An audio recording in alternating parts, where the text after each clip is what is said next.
Hello friends, সবাই কেমন আছো? আশা করছি সবাই খুব ভালো আছো। তো দেখো, আমরা আজ বেরিয়ে পড়েছিলাম। তো প্রথমে আমরা অটোতে উঠে পড়েছিলাম। তো এই দেখো, আমরা অটোতে করে যেতে যেতে এই হচ্ছে ইছাপুরে মেটাল ফ্যাক্টরি, যেখানে সমস্ত রকমের মেটালের জিনিসপত্র তৈরি হয়। তো এই দেখো, আমরা এরই মধ্যে ইছাপুর রাইফেলের পাশ দিয়ে চলে যাচ্ছিলাম। তো এরই মধ্যে দেখতে দেখতে আমরা চলে এসেছি যেখানে আমাদের যাওয়ার কথা ছিল। তো আমরা যে এসেছিলাম মিয়ামরে। দুষ্টু যেহেতু বার্থডে 23 তারিখে, তো সেজন্য আমরা মিয়ামরে চলে এসেছিলাম ওর কেক অর্ডার করার জন্য।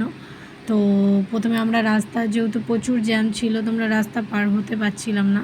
তো আমরা কিছুক্ষণ রাস্তা দাঁড়িয়েছিলাম। তো যাই হোক, অ্যাট লাস্ট আমরা রাস্তা পার হতে পারলাম। তো পার হয়ে আমরা চলে গেছিলাম মিয়ামরের রিটেলার আউটলেটের ভেতরে। তো সেখানে গিয়ে আমরা প্রথমে ক্যাটলগ দেখে নিয়েছিলাম। সেখানে অনেক রকম কেকের ডিজাইন ছিল। তো যাই হোক, অনেক রকম বাচ্চাদের অনেক রকমের বিভিন্ন ধরনের ছিল কেক। তো এই দেখো, আমরা অনেক রকমের দেখছিলাম কেক। তো এর মধ্যে থেকে দুষ্টু বাবা চুজ করছিল, আমি বেছে রেখেছিলাম কোনটা, কয়েকটা, তার মধ্যে ওর বাবা চুজ করছিল। তো এখানে অনেক ধরনের কেক ছিল, আমরা বুঝতে পারছিলাম না কোন কেকটা নেব। তো যাই হোক, অ্যাট লাস্ট ফাইনাল হলো এই কেকটা আমাদের নেওয়া হয়েছিল। দুষ্টু যেহেতু গাড়ি ভীষণ পছন্দ করে, তো এই কেকটা আমাদের অ্যাট লাস্ট নেওয়া হয়েছিল।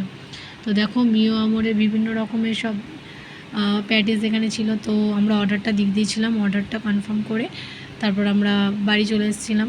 তো আজকের মতো ব্লগ এখানে, টাটা, গুড নাইট।